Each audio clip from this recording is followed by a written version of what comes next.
Clerk. Bill for an Act to amend the Flags Act 1953 and for related purposes. The member for Dawson. Thank you very much, Mr Speaker. The Flags Amendment Protecting Australian Flags Bill 2016 will enshrine in law protections for the most. Might move that this bill be now read a second time. I will move that the bill now be read a second time. Thank you very much. Thank you for your indulgence. Mr Speaker, the Flags Amendment Protecting Australian Flags Bill 2016 will enshrine in law protections for the most recognised symbol of our nationhood and our identity as a people, protections a majority of Australian people mistakenly believe already exists. The bill responds to flag-burning cases that any red-blooded Australian should and probably does find disgusting and offensive. I note that similar instances in the recent past have led to similar bills being introduced in this place, notably in 2003, 2006 and 2008. Indeed, colleagues have queried the value of bringing this private member's bill to Parliament, given the failure of previous attempts to protect the integrity of the Australian flag. While this bill is not so very different, the times most certainly are.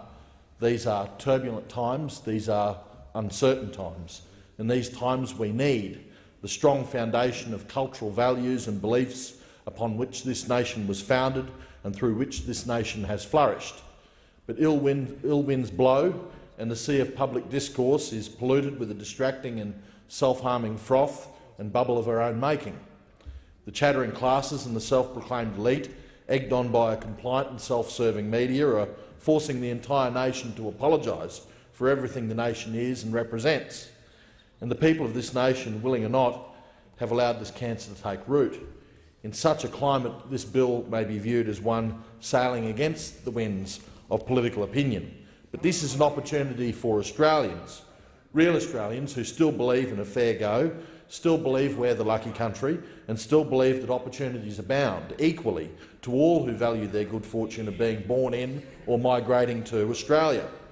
In such a climate, this bill can either ride the wave of political correctness, buoyed by the mechanisms contained within public discourse and already enshrined in law, or the nation risks a rising tide of revolt. The key argument one could raise against this bill is one of free speech. I too believe in freedom of speech. I've spoken at length in this place on the virtues of free speech, particularly in relation to Clause 18C or Section 18C of the Racial Discrimination Act. It is within the context of Section 18C that this bill must be supported.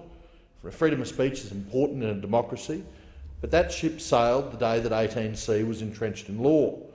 18C was an amendment the Labor government made to the Racial Discrimination Act 1975, and Section 18C makes unlawful, and I quote, offensive behaviour because of race, colour or national or ethnic origin.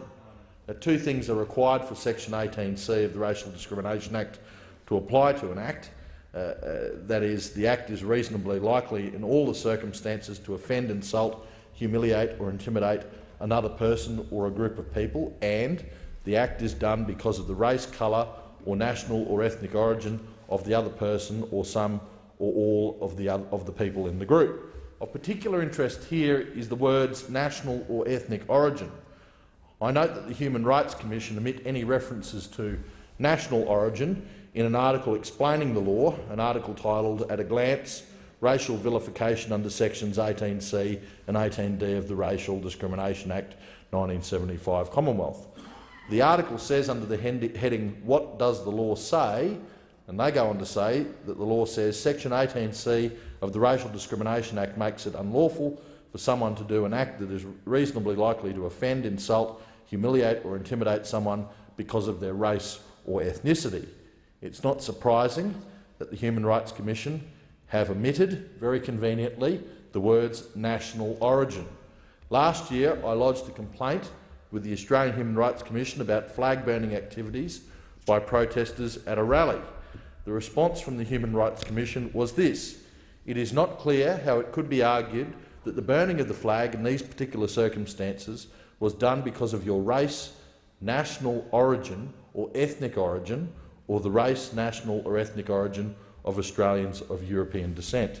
Now, the circumstances mentioned are these.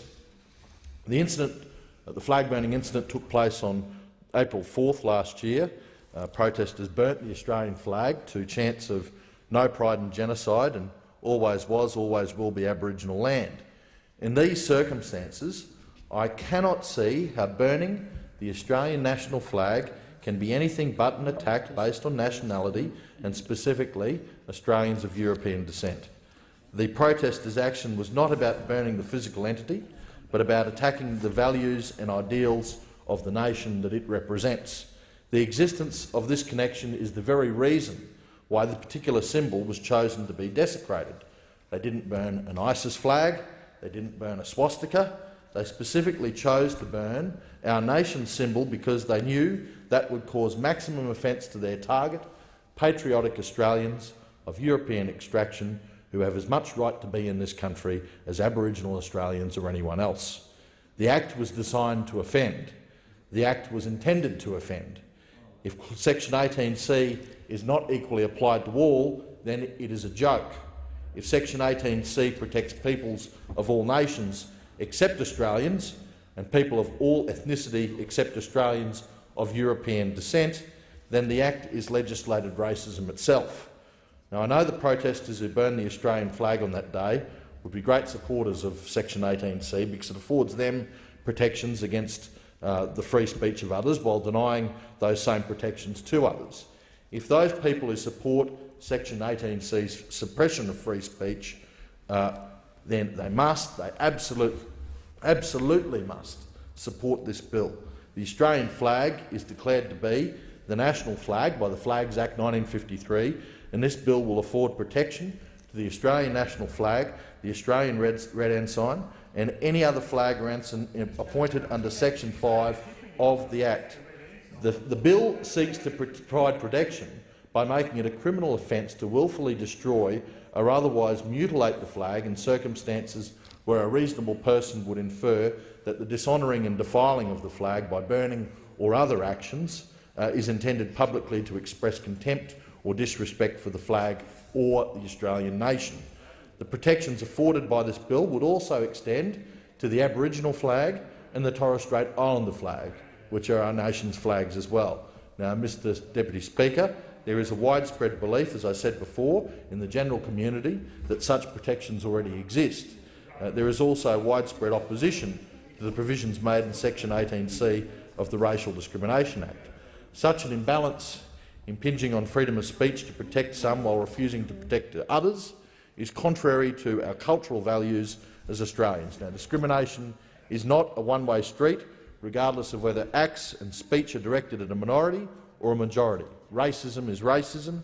You don't have to have brown skin to be able to be offended. You don't have to follow a radical ideology based on death, fear, torture and degradation of women to be offended. Attacks on one's nationality and ethnicity cut both ways, and we cannot outlaw one without outlawing the other.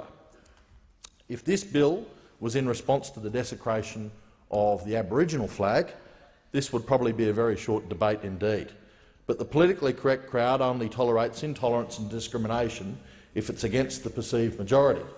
But the perceived majority is rapidly becoming a political minority in their own country, and that is why there is a growing backlash against political correctness. If we sell off free speech in exchange for appeasement, then it must cut both ways. If discrimination against ordinary Australians continues to flourish through this culture of political correctness, then natural consequences will follow. Someone will take up the mantle and speak for the masses. It was the suppression of open discussion in Australia that led to the rise of Pauline Hanson. It's been the same sort of thought police in America that have seen the rise of Donald Trump. Now, if the sanctimonious elite decry any thoughts and suppress any discussions which don't comply with their own ideological view of the world, they will give birth to something that they find even more intolerable. The general community has valid concerns. Their concerns and thoughts deserve a voice. In giving protection to our foremost national symbol through this bill, we give them that voice.